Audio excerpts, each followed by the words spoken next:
18 ఏళ్ల కాలంగా కాంగ్రెస్ ప్రభుత్వం రాష్ట్రంలో ప్రజలకు, రైతులకు, యువతకు, విద్యార్థులకు ఎలాంటి న్యాయం చేయలేదు, పరిపాలన చక్కగా లేదు. ఏం చేసిందో చర్చిద్దాం రమ్మని చెప్పేసి BRS working president KTR Somajiguda press club వేదికగా సీఎం రేవంత్ రెడ్డికి సవాల్ విస్తున్నారు. మరి ఇదే సవాల్కి ఆయన రాలేదు, ఢిల్లీకి వెళ్ళిండు. మరి వస్తాడా రాడా, ఆ పార్టీ తరఫున ఎవరు వస్తారని చెప్పేసి ఇక్కడ బీఆర్ఎస్ అన్ని కూడా ఎదురు చూస్తే మనతో పాటు మాట్లాడడానికి మన్నే క్రిషాంక్ ఉన్నారు, బీఆర్ఎస్ నేత. అన్న చెప్పండి, కేటీఆర్ ఏమో సవాల్ విస్తున్నారు, సీఎం రేవంత్ రెడ్డి ఏమో ఢిల్లీ వెళ్ళినారు, దీన్ని ఎట్లా చెప్తారు మీరు?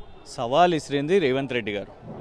జై సంవిధాన్ జై బాపు ఎల్బీ స్టేడియం మీటింగ్లో మోదీ గారు వస్తారా, కిషన్ రెడ్డి గారు వస్తారా, కేటీఆర్ గారు వస్తారా, నేను మా కాంగ్రెస్ ప్రభుత్వం రైతుల కోసం గొప్పగా చేసింది అని అన్నారు. సో మేము చలో మరుసటి ఉదయమే మేము చర్చకు సిద్ధము అనేసి కేటీఆర్ గారు సవాల్ని స్వీకరించారు. కానీ సవాల్ని ఇచ్చిన రేవంత్ రెడ్డి గారు ఇట్లా పరారైపోతే ఎట్లా? ఇప్పుడు మీరు గమనించండి, 15 రోజుల నుంచి మా ఎమ్మెల్యే హరీష్ రావు గారు బనకచెర్ల విషయం మీద అసెంబ్లీ సెషన్ పెట్టండి అయ్యా అని అడుగుతూనే ఉన్నాం కదా, అసెంబ్లీ సెషన్ పెట్టలేదు.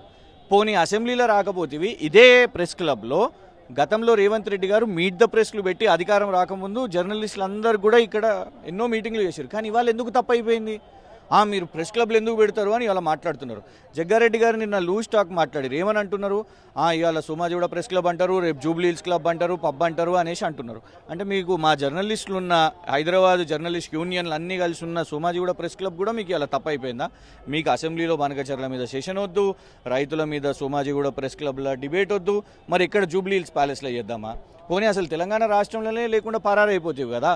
ఒకటి స్పష్టంగా ఇవాళ తెలంగాణ రైతాంగానికి అర్థమైంది ఏంటంటే, రేవంత్ రెడ్డి గారు సరే అధికార పక్షంలో లేనప్పుడు నువ్వు అపోజిషన్లో ఉన్నప్పుడు ఎన్నన్నా సవాళ్ళు ఇస్తారో చుట్టిగా గాలికి, కానీ ముఖ్యమంత్రి కుర్చీ సిగ్గు తీస్తేవి కదా నువ్వు. సవాల్ ఎందుకు వేసినావు కేటీఆర్ గారికి?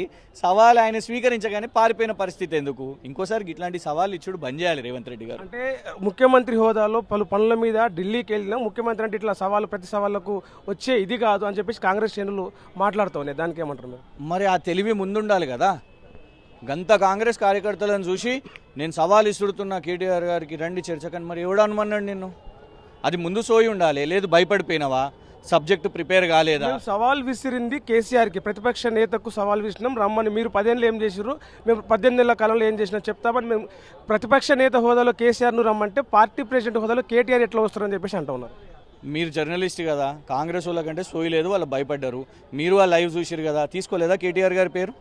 తీసుకున్నారా లేదా? తీసుకున్నారు కదా, పేరు తీసుకున్నారు. ఆయన వచ్చిండు, ఆయన స్వీకరించిండు. ఇప్పుడు మాకు కేటీఆర్ వద్దు, మాకు భయం అవుతుంది కేటీఆర్ అంటే, ఆయన అగ్రెసివ్, ఆయన ఘోరంగా అటాక్ చేస్తాడు అని భయపడిపోతున్నారు. అది ఒప్పుకోండి. మాకు కేటీఆర్ వద్దు, మేము కేటీఆర్ని తట్టుకోలేము, కేటీఆర్ అగ్రెషన్ని మేము తట్టుకోలేము అని నువ్వు చెప్పు, చూడదైతే మాఫ్ కడదైతే. నిజంగా 18 ఏళ్ల కాలంలో కాంగ్రెస్ ప్రభుత్వం ఏం చేయలేదా? గత 10 ఏళ్ల కాలంలో బీఆర్ఎస్ ప్రభుత్వం ఏం చేసింది? రైతు బంధు 2 పంటలు ఆపేసిరండి.